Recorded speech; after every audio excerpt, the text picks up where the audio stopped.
Hey everybody, welcome back to Lyrical Lemonade TV. I'm your host, Sara Kolli, and I'm a special guest, Rico Nasty, today. Hello.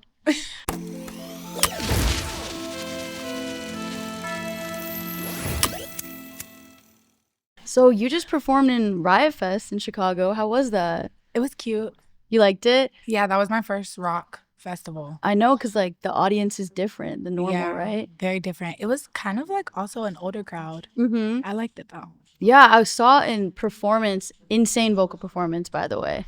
Do you have vocal warm-ups that you do before you're ready to like just let loose and like rage on stage? I do. I have vocal warm-ups and cool downs, and yeah, I have like restrictions. Like I can't eat certain things the day of shows. Mm-hmm. Yeah, it's been like a long journey with my vocals actually. I'm very like thankful and blessed to be able to like do shows again. I went through like I had like something wrong with my vocal cords actually for like a little bit. Yeah, because I was gonna say it's almost like it's a sport. Like you're probably pushing it to the max, like all your shows. Yeah, and like you kind of have to be, I don't know, it's safer. You don't have to be trained, but it is safer to kind of be trained to scream because that's like a lot of friction on your vocal cords. So yeah, some days you might literally catch me just nonverbal.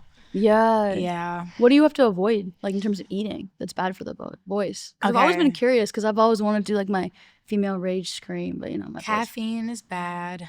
Okay. Red sauce, like red tomato sauce, is bad. Chocolate is bad. Oh no. There's actually a couple of other things. Anything citrusy or acidic is bad. Clearing your throat is bad. Like is bad. You're not supposed to do that. So you literally have to build new habits. Yeah, I also do this thing where I like have to blow bubbles. Like I'll blow bubbles into like a cup of water. Shout out to my vocal therapist Richard. He taught me this, and shout out to Doug too. Doug be like teaching me. He's like my vocal coach, and then I have a vocal therapist. So, but Richard had taught me how to like blow bubbles into like a cup of water, and like it basically just opens up your vocal cords and helps them to not feel so tight. Because like sometimes after I scream a lot, it literally feels like my throat is like. That's crazy. These are like the little questions. Like that's low-key the secret sauce. Like I've always wondered that. Yeah. Because in my head, the vocal warm-ups are just like the, you know, like the High School Musical vocal warm-ups. The do, re, mi, fa, sol, yeah. Yeah. So you getting into music though in general, like I know your father was a rapper, right? Yeah. Did he inspire you getting into music, or was that something you found a little later on? I think he inspired me to get into music. I mean, I think he showed me that it was a thing you can do. So I would definitely credit him with that. And just like remembering how he was in the studio, I feel like I'm kind of the same way. Like I just get to work. I could be like in the booth for like hours. I might walk out to like piss or something, but other than that, like I just be in the studio. You just create. Do you have like a specific kind of methodology when you walk into the studio? Like how is it like when you walk in, just straight to writing, straight to recording? I low-key don't even want to. I won't go to the studio if I don't have anything to say. Like I'll just cancel the session. But for the most part, you get there and like life, I don't know. You start thinking about shit, and then whatever invokes something worth making a song out of, you kind of just go with the flow of that. But yeah, I've had sessions too where I just don't want to do anything, and I just kind of listen to other people's shit, or I have my fans or friends or whoever's in there just like put me on to other music, which I also think is like a really big part of being an artist today, is just like knowing what's going on. Yeah. What have you been listening to recently? Kind of a crazy question. What have I been listening to? No, it's not a crazy question. I've been listening to a lot of shit actually. I've been listening to Veda. I've been listening to Baby Osama. Fire. I've been listening to like really, really old rock music. Then there's this one artist that I like found on TikTok. I don't know if they're new or not, but their name is like Hemi with the one. Yeah, that song is like, raise your hands, who getting money? Now raise the other one, they get to me. That shit's funny. I like that song, so followed him. He's cool. Listen to his music. Oh my God, and I've also been listening to like McConan a lot. Okay, cool. Yeah. I feel like, do you think that all the new artists that you've been listening to are like naturally kind of in your process of writing and exploring new genres? I feel like I also just left out two people that I listen to a lot, Bunna B and Fire. Bree 3. Fire. Yeah, Fire for the summer, I'd say too. Yeah, and like Pluto and YK Nice. Like I like just the new girls really. I listen to a lot of the old shit from the guys, but the new girls are really I just love it. Like, I love it. Especially like that's amazing. You even shouted them out too, because I just love seeing like women in this space shout out other women too.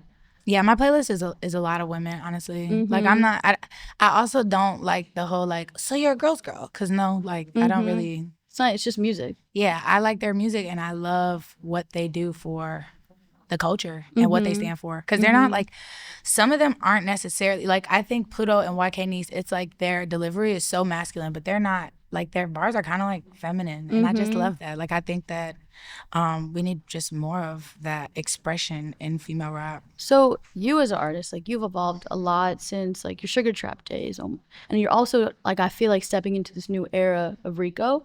What would you say that's something you maybe had to like unlearn or let go creatively, or maybe something that you've gained? Shit, I had to let go of a lot of stuff. I feel like I literally let go of everything, kind of like, I don't know, you kind of just get to a point where you're like, oh wait, like, I'm not really doing things to my full potential. And I think that that's kind of where things kind of started to change for me. I was just like, oh, I want to do things differently. No, I mean, I feel like you've been up to so much like acting. Like, oh yeah, we're gonna see you in a new Apple TV series, right? Margot's Got Money with, I believe Nicole Kidman and Elle Fanning. Yes. How has navigating like acting been? Acting is like very it's definitely different from rapping. Rapping, you are the star. You are like the focus of what everyone is like working on, versus being like a part of a set like that is so many moving pieces, right? That you just like, it just was such a good experience to be able to learn again, you know? Like, I think oftentimes a lot of the creativity and setting things up kind of falls on me, like, to come up with stuff, and just like being able to kind of just go in there and they have like the wardrobe ready, and I kind of just have to step into character was like, I don't know, it was like a breath of fresh air. I felt like in the weirdest way, it literally felt like I was like going to school again. I don't know how to describe that. But like every day I had my uniform, we had lunch, I made friends. Right. And I think overall though, like, acting is kind of, it's just so cool. Like, watching how everything is done and like the behind the scenes is like really fucking sick. But yeah, hopefully I get like another role or something. Like, I thought that was so cool. I love that. Obviously, I love music. That's my one true love. But I really do think that that shit was like really fun. Did you have acting experience before? No. Okay, how'd you like end up in this role? Okay, so it's a book originally, and I've auditioned for stuff before, but like, because it was a book, I was like, let me read it so I can see what my character is about, versus just reading like this one sheet of like these lines kind of like out of context. So then I like learned more about my character, and I was like, oh shit, I'm finna like dress like her and just like damn near like method acting. Like, you yeah, it is method acting. On the way to the, what's that shit called? The callback or whatever. Yeah, I literally dressed the part, and when I walked in there, I immediately like forgot just the way that I act now, like the whole Rico Nasty, I just threw it out the window, and I was like, you need to be this character. And I did that. That's awesome. So you really just kind of taught yourself to kind of just do it. Yeah, I took a couple of classes, like a couple of lessons when I got the first callback, because I was like, wait, they really want to call, they call me back? Hold on, let me. What's the hardest thing about acting? Being like serious. Really? Okay. Like, low-key, like the camera will be like as close as this microphone for some scenes. So looking past the shit, like being in your face and like having to do it a bunch of times. And not break character. Yeah. Has there been like any moments where you broke character crazy on screen or while you were filming? Yeah, there probably is, but I don't really remember that much of like, you do it so many times, you don't really remember how many times you mess up. It's kind of like what we just did with the freestyle. Like, you just do it 3 times and then you get it. Yeah, then you get it. That's awesome. So your new album, Lethal, just dropped. And to me, this album is multiple genres. Like, we hear you rap, kind of like reminiscent of Sugar Trap. I feel like in a way we have a little hyper pop, we have a big, I feel like we're very in your rock bag in this. And I wanted to ask, like, what drew you to this evolution? Honestly, I think it was just kind of like a natural evolution. I don't even think it was like anything I tried to think too hard about. I don't know. I kind of just wanted to like be myself, like always, but like push myself to kind of stick to, I don't know. You know how you hear artists and you like, oh, you should make a song like this. And I think a lot of my fans, they were like, oh, you should make like a real rock song. You should do real rock music. And even like now, they're like, she needs a band. Like they're crazy. I'm like, a band? Really? Really, guys? Would you ever see yourself do that? Yeah, I do. It's just like, I could see you as like the front runner of a band. Easy. Yeah, I could. The HBIC. The HBIC. Yeah. I don't know. I just think it's one of those things where I tapped into it. I liked it. I loved it. It felt natural. Yeah, it felt natural. It didn't feel like a force. So that felt fun to do, be able to give the fans like stuff that they like as far as like, oh, they really wanted me to take it there. So I was like, okay, I might do it again. Might not. I don't know. Why the title Lethal? Because the cover, I love it. It's like acupuncture needles, but acupuncture is like also seen as a form of therapy. And I think it's really interesting because I feel like that must have been like a choice that you made on purpose. Yeah, well, I feel like anger management was kind of like that, just like this therapeutic release. And I feel like that's kind of what this album was for me. It was like this therapeutic moment, not necessarily a release, but of like tranquility and like realizing like I've carved my way in this shit, and I'm very thankful that I have like my signature thing, and I'm, you know, kind of just owning that and owning like, I guess, kind of what a pain in the ass that can be sometimes, but also like how cool it looks to everybody else. So I kind of like it. How does it feel? Because I know, especially even like sitting with you here today, like I grew up like my friends and I in high school, like literally bumping your music, like you have like to a lot of people and to artists, like I know BK the Ruler, Molly Stanton, like they cite you as an influence. How does it feel being seen as like a pioneer in your field, especially for your sound too? I don't know.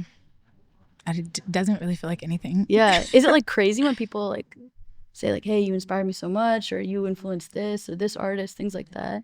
I feel like I can hear when they're influenced by me. So when they say they are, I'm just like, okay, good. Thank you. I don't know. You're like credit when credit's due vibes. Yeah, type shit. And I don't know, like people can fuck with your music and be inspired, but like I feel like, you know, people's careers turn out the way they do because of the work ethic. So it doesn't matter if you like listen to Rico Nasty. It's not even on some like, oh yeah, I'm a son you. Yeah, it feels great that all these bitches is telling me they grew up listening. It doesn't do anything for me. It's just like that's cool. I grew up listening to Rihanna and Crystal Castles and fucking whoever the fuck else. Like it's just like, I don't know, kind of removing yourself out of like the ego of it, I guess, of just like, yeah, that's just, you make music, people listen to you. I really like that. I like that.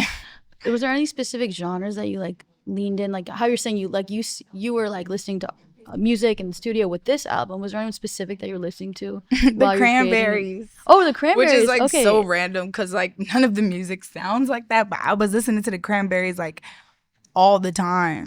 Like every day I was listening to like Disappointment. I mean, I was also like going through like a real fucked up like situation, so I was listening to like sad music, but I'm out of that now. Cranberries is kind of whimsical to me though sometimes. I mean, Disappointment is a really sad song. That's true. Disappointment, Ode to My Family. Disappointment is my shit though. Disappointment. Shout out to the Cranberries. Is my shit. Yeah. Shout out to the Cranberries. So I wanted to ask who you worked with to produce the album, because I feel like it's so versatile. Like, did you tap into new people? Was it people that you've been working with for a long time? I definitely tapped into new people. Ahmad Royal is basically like the person who did majority of the beats, and then there's some collabs on there.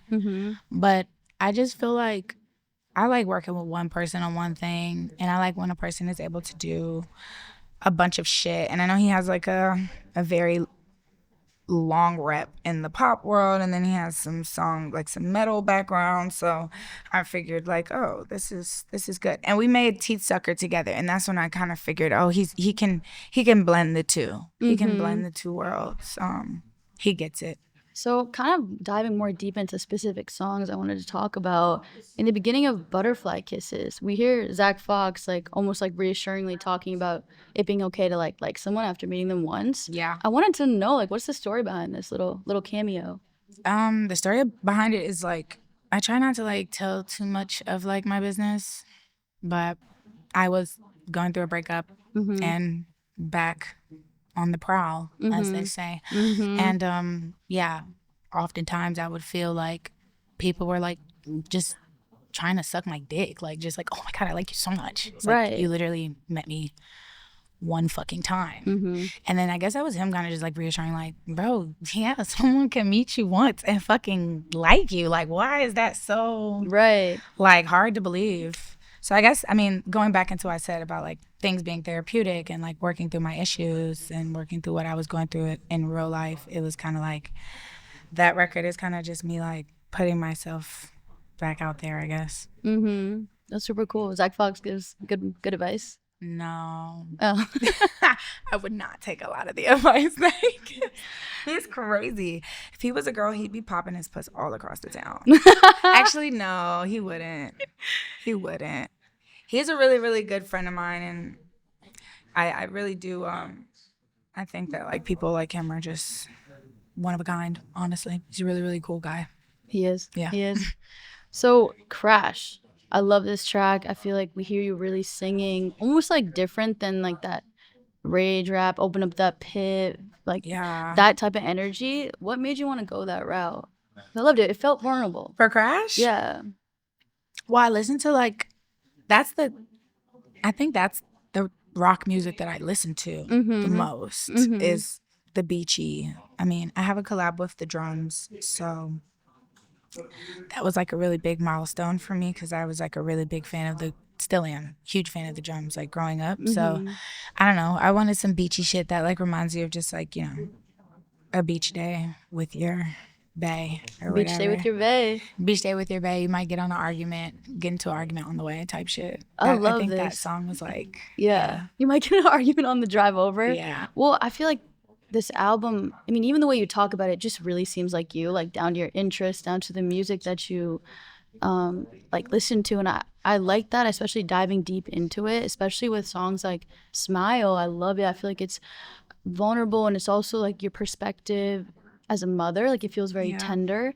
How did that perspective shape your music? I know you've like been doing this the whole time while having a son, which is like crazy. I don't know.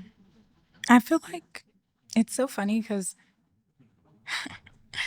when I was younger, I used to get kind of irritated when people would be like, she has a kid. But now I'm very thankful and blessed that I've done what I've done with him. Like, people know about him. Some people don't know that I have a child. I don't try to.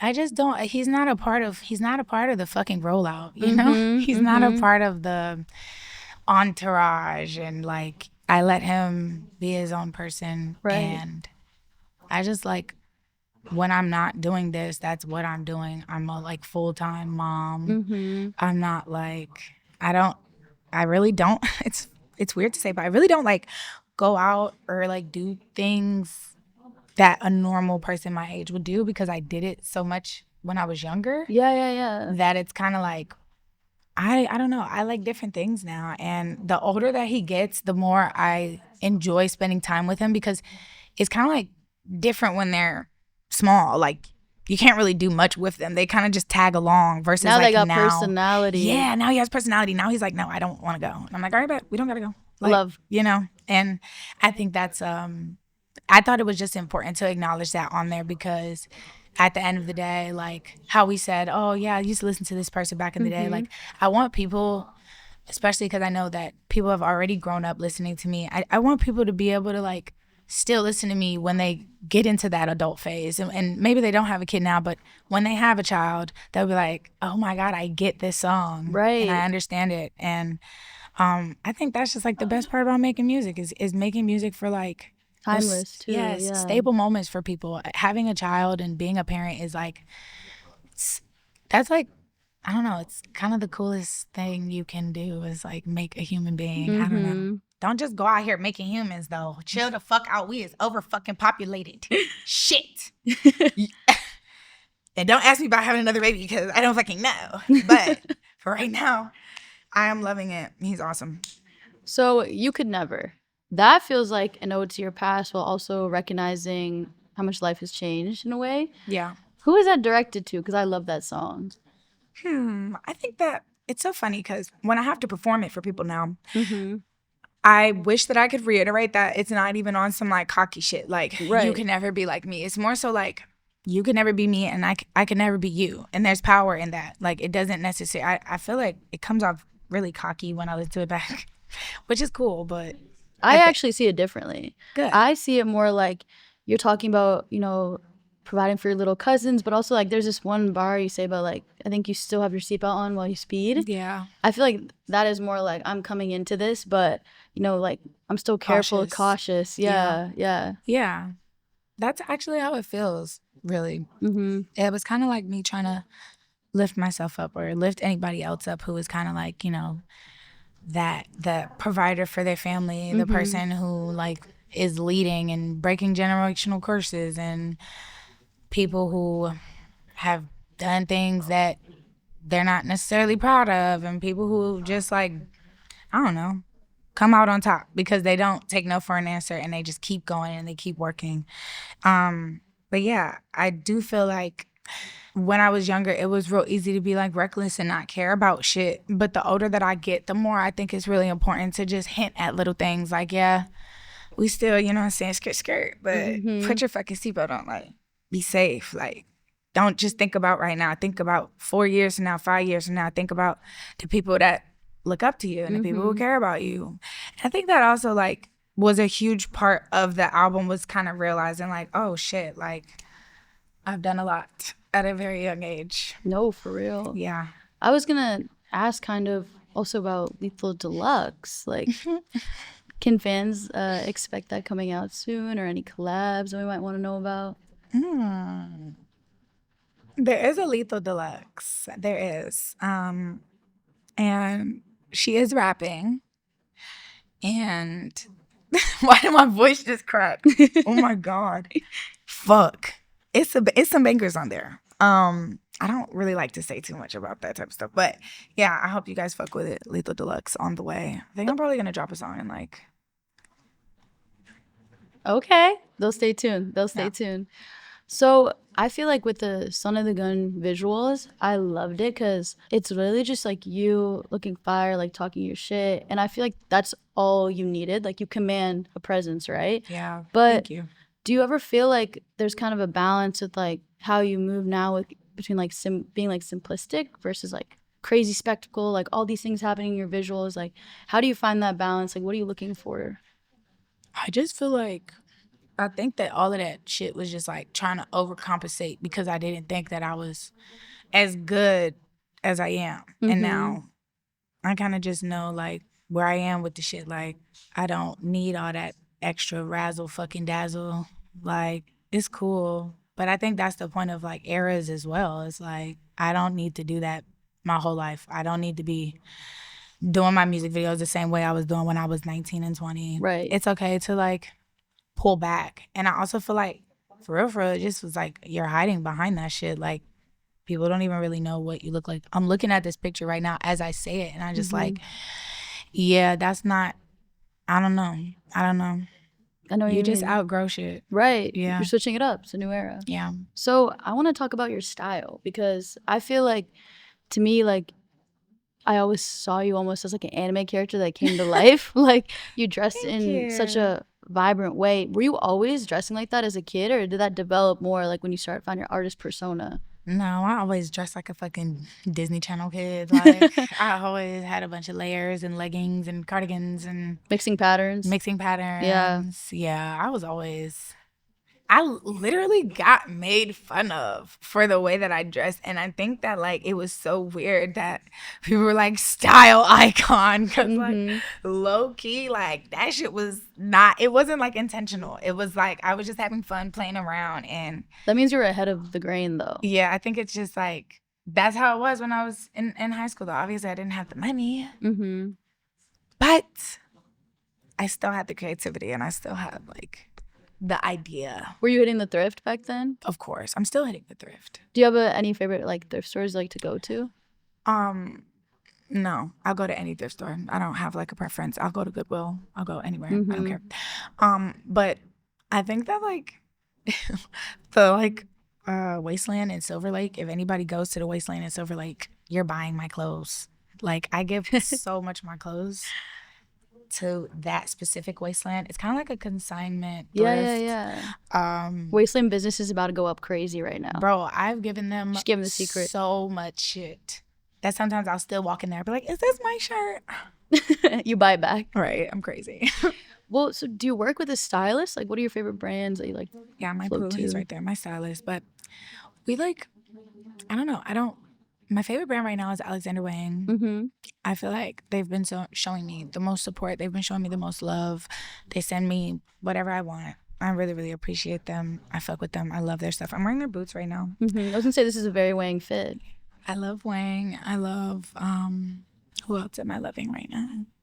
Andy Mulemeister.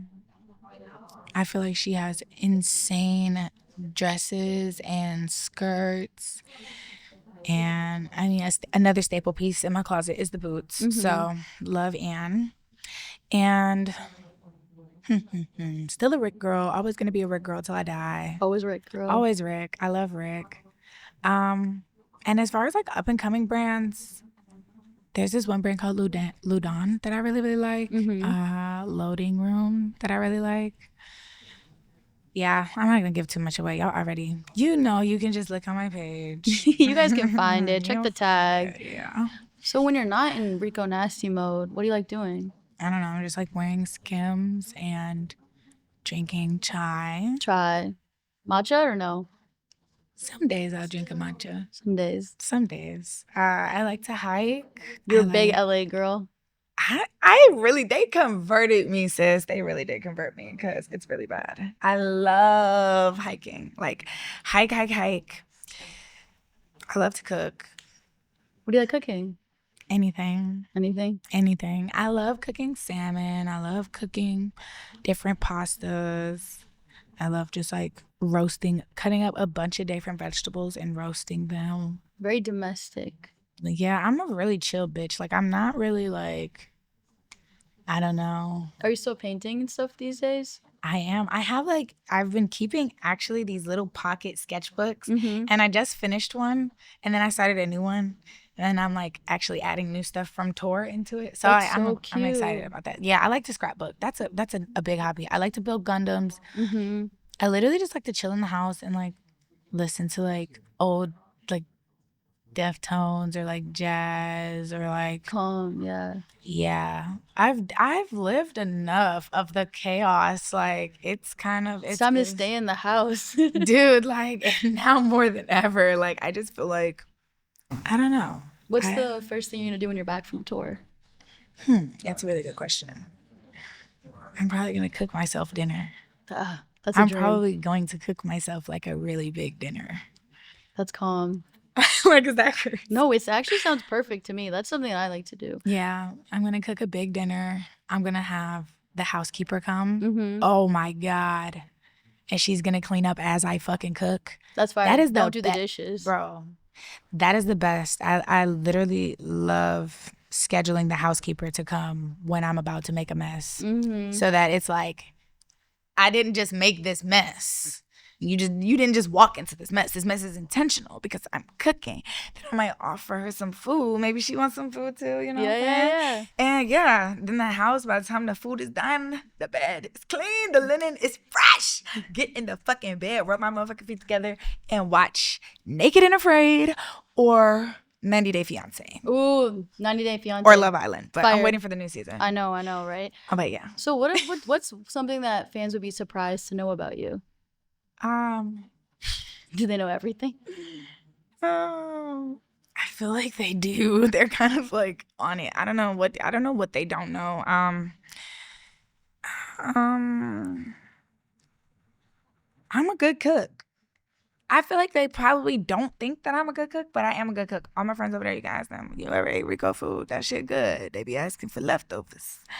But I feel like for the most part, I'm just like, I'm an open book. You guys know whatever the fuck. They know. Yeah. So I always like to ask this at the end, but where do you see yourself in 5 years? What do you think you'd like to accomplish? I love this question. Gives you an opportunity to manifest. So I'm going to be rich, obviously. Like, come on.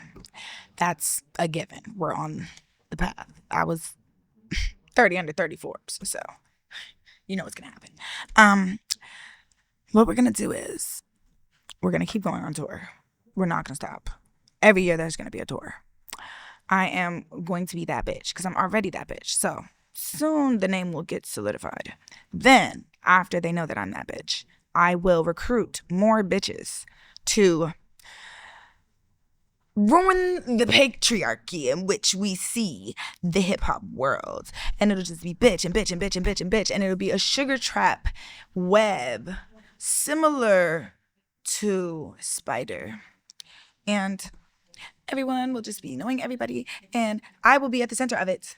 As HBIC? As HBIC, like we said before. And they would be like, well, how did you do this? And how did you, because Rico, yeah. I don't know. I'm just making this shit up as I go. I hopefully in 5 years, I don't know, y'all. I hope that I'm still releasing music. I want to be healthy. I want to have a family.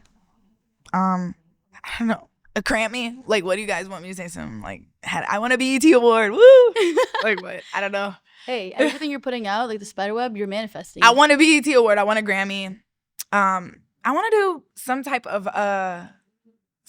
award show performance. I've never done an award show performance. I see that happening. I want to do something like that. That's like a goal that I have. Yeah, stop acting like you're too good for your goals, bitch. Announce them goals, bitch. It's okay, bitch. I know, bitch. It's okay. I'm sorry. I gotta do that sometimes. We're gonna check back in 5 years. Yeah, and I want like to be really, really healthy, like really fit. I love hiking, and I think that is like single-handedly what got me out of my depression was working out. And I know this sounds head ass, but it really does help. Really does help you feel like that bitch and feel really, really strong. That's true. Thank you so much, Rico. Thank you.